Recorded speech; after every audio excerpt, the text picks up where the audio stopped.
asalaamaaleykum mbokki téléspectateurs yi asalaamaaleykum képp koo xam te ne yaa ngi bàyyi xel ci waa Safin TV maa ngi lay nuyu bu baax di la ziar di la jaajëfal te itam di la jox sa wàccuwaay voilà di leen ko rappeler ñu ngi école élémentaire de Kignanbour 2 fi nga xamante nag moom mooy centre ñi doon def examen BFM da ngay gis nag dañu daal di ñëwoon fii rek pour daal di jël seen résultat de proclamation pour le BFM mais avant tout d' abord dañuy daal di dem ci ki nga xamante ne nag moom mooy chef de président jury bi mu daal di nekk Moussa Faye dañuy daal di dugg ci biir rek daal di koy laaj impression moom tamit ci résultat BFM bi avant muy proclamer les résultats. Voilà, comme nous m'avons dit tout à l'heure, nous avons présentement à côté de nous le président du jury 1 de Kignanbour, Monsieur Faye. Nous avons aussi à côté le directeur de l'école élémentaire, c'est Monsieur Bodian. Monsieur Bodian, c'est le directeur de l'école élémentaire. Mais d'abord, nous allons essayer de voir l'impression du président du jury, Monsieur Faye. Donc, nous les Boubar. Merci madame. C'est madame. Mademoiselle. Mademoiselle Diouf. Bonjour Safin TV. Nous rendons grâce à Dieu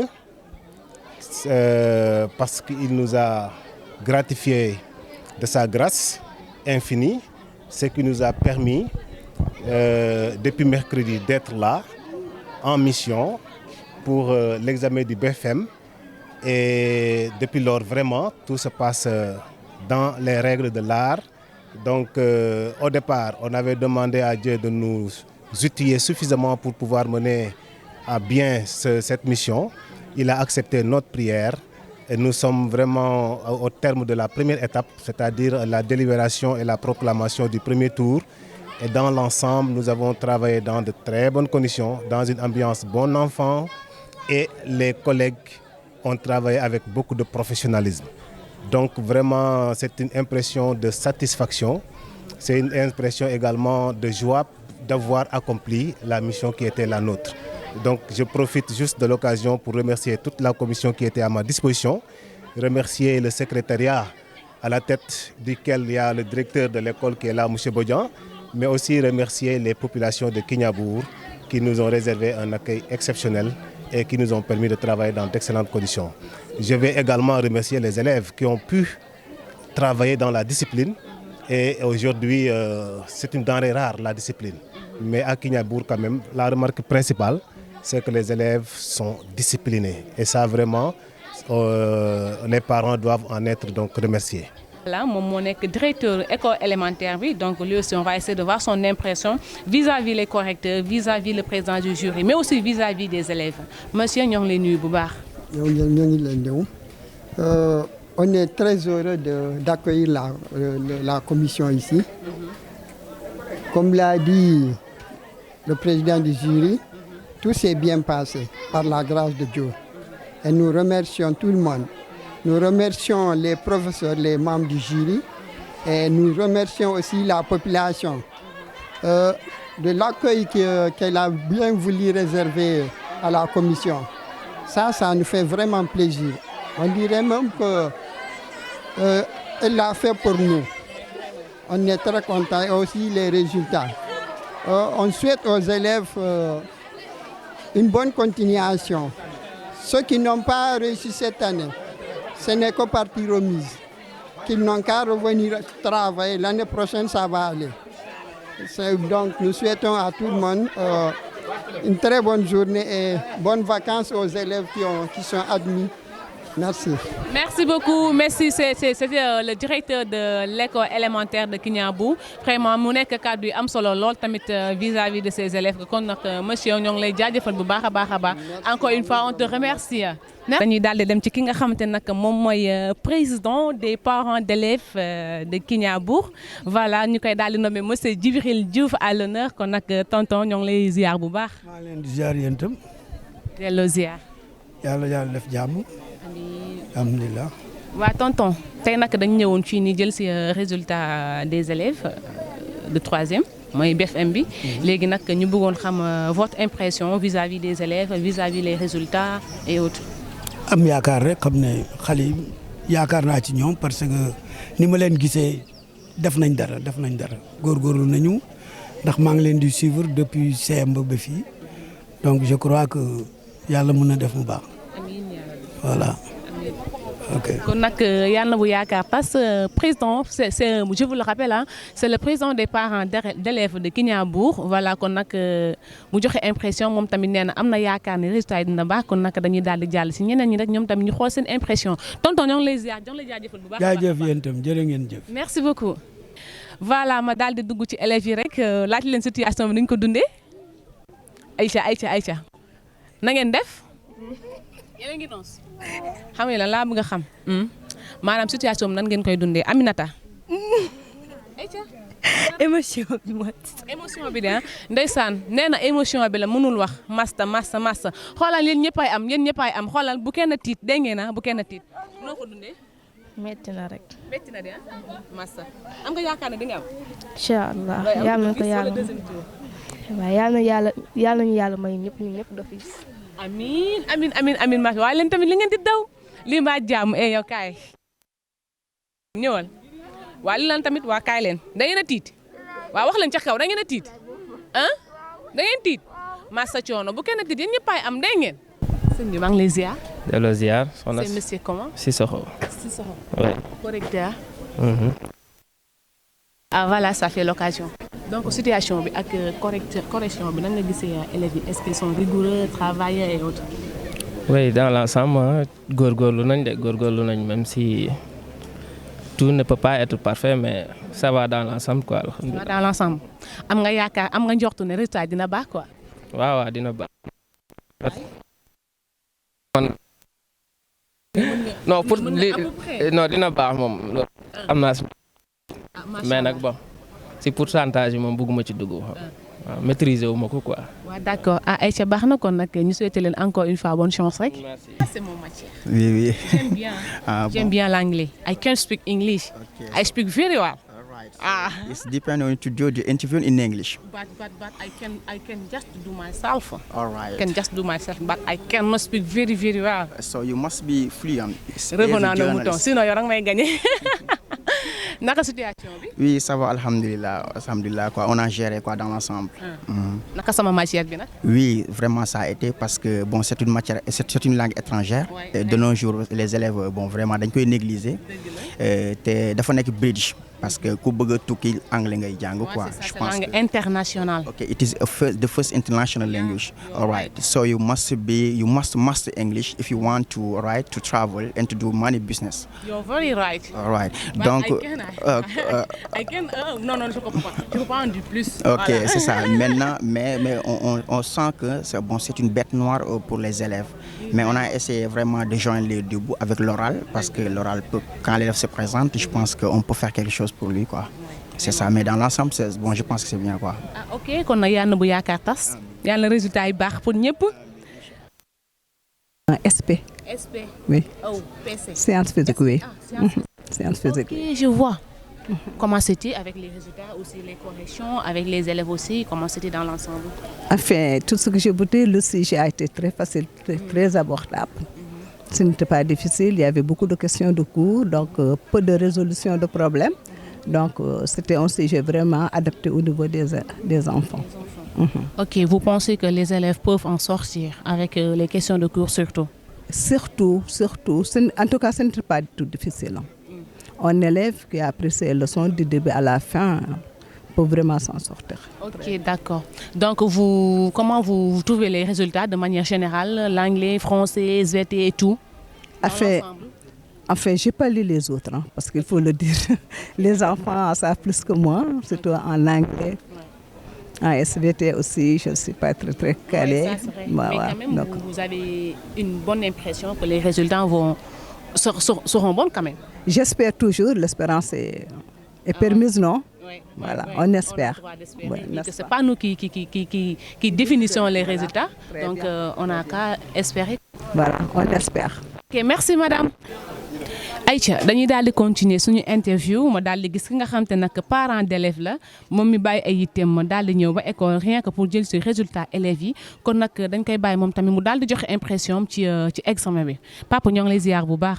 de la ziar kontaan naa si yéen en fait moi fii miinuma fii trop parce que sama doom de mu ngi jàng ci benn école privée bi nekk fii école Bamba foofu lay jàngee waaye mais fii la defee examen bi Donc je suis venu, c'est pour voir ces résultats. Loolu moo ma fi indi. Donc mais li ma gis fii pour le moment il y a rien n'est encore sur place. Bon de toute façon ñu ngi xaar waaye nag ñu ngi yaakaar ne xëy na suba fii dina baax. dina baax incha allah waaw professeur yi nee nañ daa mel ni affaire dina baax président Chir daa mel ni tamit nee na affaire dina baax mais nag ce qui est bizarre on est que ñëw nañ fi depuis boobu léegi gisaguñu benn parent d'élève mais yow da ngaa bàyyi sa yitte yëpp après nga ñëw fi pourquoi. waaw parce que sama doom moom lenn doom dafa cher ki waajur.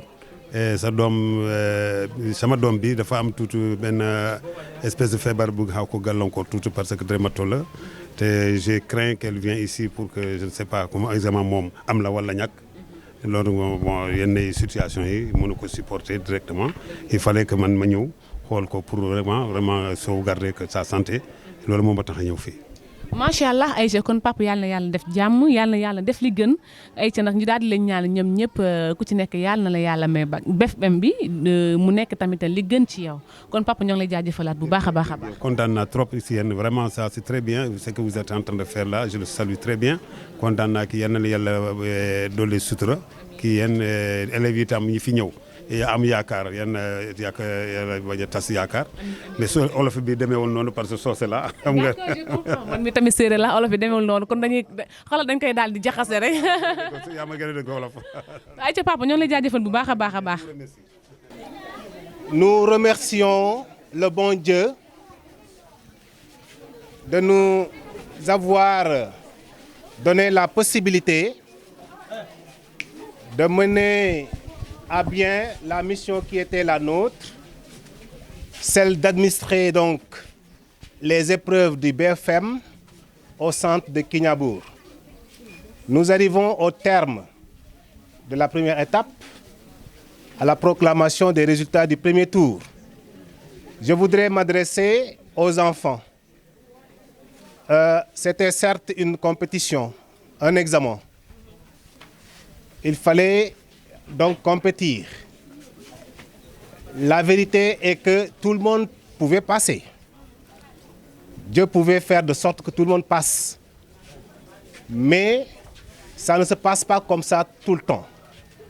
C'est pourquoi je voudrais ici remercier les élèves qui ont réussi dès le premier tour, demander aux autres qui sont proposés au second tour de retourner vite à la maison et de préparer le second tour qui est un deuxième examen. Mais avant de partir, vous passerez donc au secrétariat faire vos choix pour le second tour entre donc les LV2 ou SVT ou SP. Donc avant de partir, les élèves qui doivent subir les épreuves du second groupe doivent passer d'abord faire leur choix. Maintenant, les recalés, ce n'est pas la fin du monde. Il ne faut juste pas vous décourager. L'échec nous permet toujours d'aller de l'avant. L'échec, c'est véritablement l'abandon. Mais quand on n'abandonne pas, on n'a jamais échoué. Donc, je vous encourage et vous demandez de vous armer de votre courage et votre foi pour que l'année prochaine, que vous puissiez avoir votre sésame. ñi ko am nag yal na leen jig yal na doon également njiglaay ci seen famille donc kontaan nañ bu baax a baax ci accueil bi kontaan ci élèves yi parce que vraiment discipline lañ fi gis kontaan ci population bi yëpp donc je m'en vais donc passer la parole à monsieur Sissoko qui va donc proclamer lire la liste des admis au premier groupe. Merci. Bonjour. Donc, Michel, le président du jury, a tout dit. Donc, je vais procéder à la lecture des candidats admis au premier groupe. Donc, le rang ici est donné et les numéros d'inscription. Donc, premier, numéro d'inscription 92, Ami Gaye. Applaudissez, ouais. Moyenne 14,5. Deuxième, numéro d'inscription 24, Adama Faye, moyenne 14,28. Troisième, numéro d'inscription 54, Nana 6, moins 13, 35. Quatrième, numéro d'inscription 4, Ami 6, moins 13, 23. Cinquième, numéro d'inscription 18, Daba Diouf, 13, 20. Sixième, numéro d'inscription 98, Adjaratou Oulaïka, moins 12,9.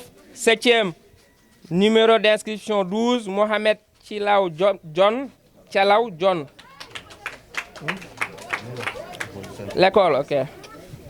International ici, Popenguina, 12,9.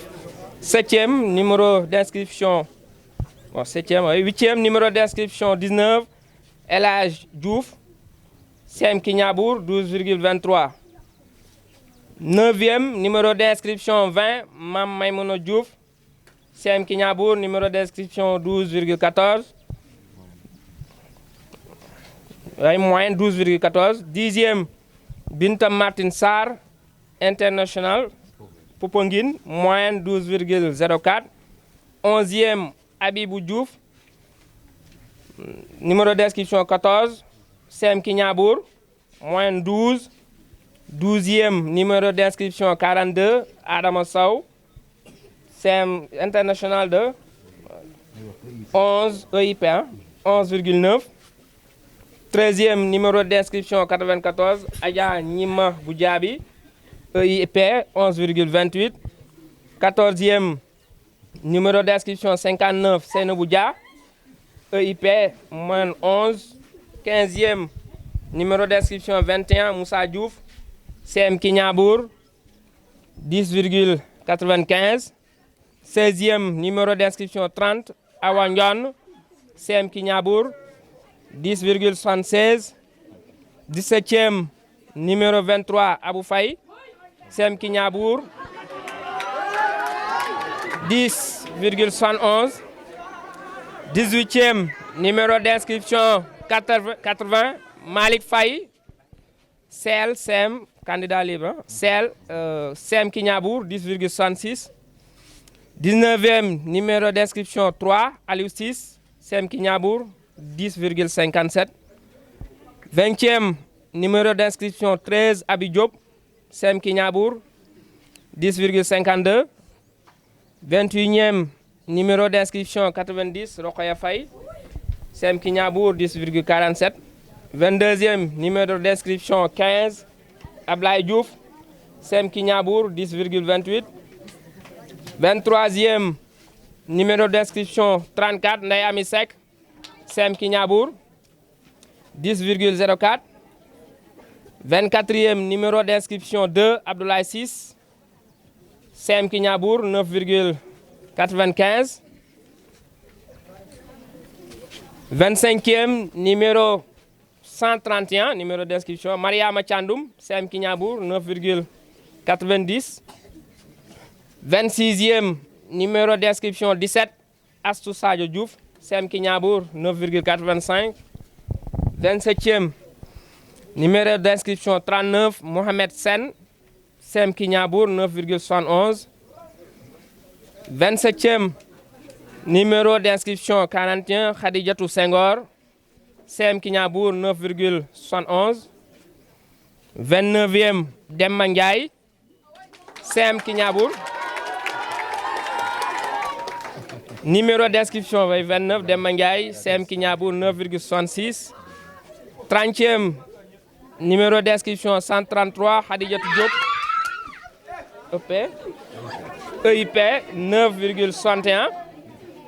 31e, numéro d'inscription 32, Fatoumata Sek, CM Kinyabour, 9,57.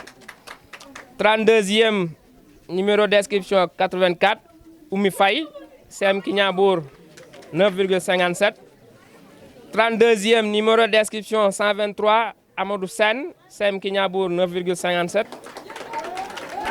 34e, numéro d'inscription 35, Aliou Mabba Sen, CM Kinyabour, 9,52. 34e, numéro d'inscription 38, Mam Astou Sen, CM Kignanbour, 952. Donc, c'est la fin de la liste pour les admis au premier tour. Donc, bonjour. Liste des candidats proposés aux épreuves du second groupe. Numéro 37, Fatoumata Sen, CM Kignanbour. Numéro 44, Khadijatou Tchandoum, CM Kignanbour.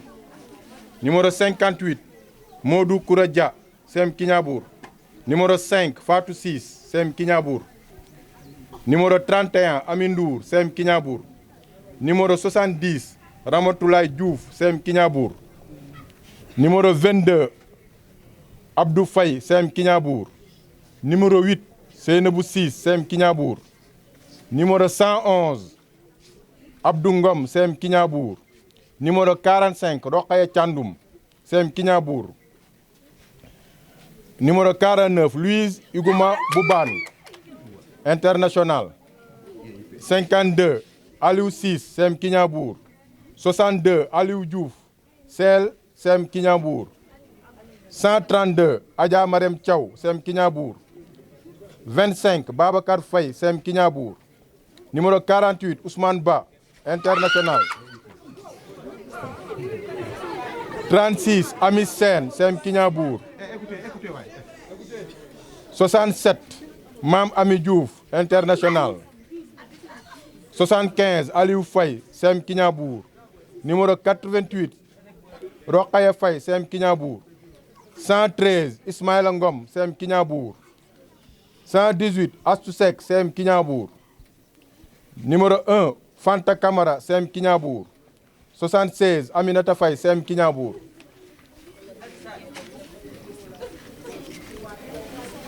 Numéro 120, Ndeye Abi Seck, CM Kignanbour.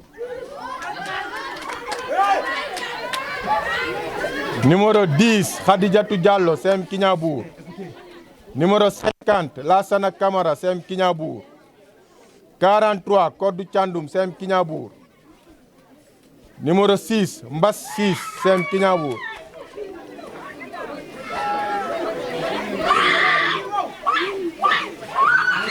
J'appelle Ndiaw. Mamadou Rokhaya Faye. Numéro 28, Rokhaya Faye, CM Kignanbour. Numéro 57, Ramatoulaye Dem, CL Kignanbour.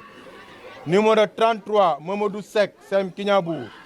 Numéro 82, Marie Faye, CM Kignanbour. Numéro 91, Seynabou Faye, CM Kignanbour. Numéro 106, Ablaye Ndion, CM Kignanbour. Numéro 119, Awa Seck, CM Kignanbour. Numéro 7, Oumou Khayri 6, CM Kignanbour. Numéro 9, Pape Daouda Cissé, CM Kignanbour.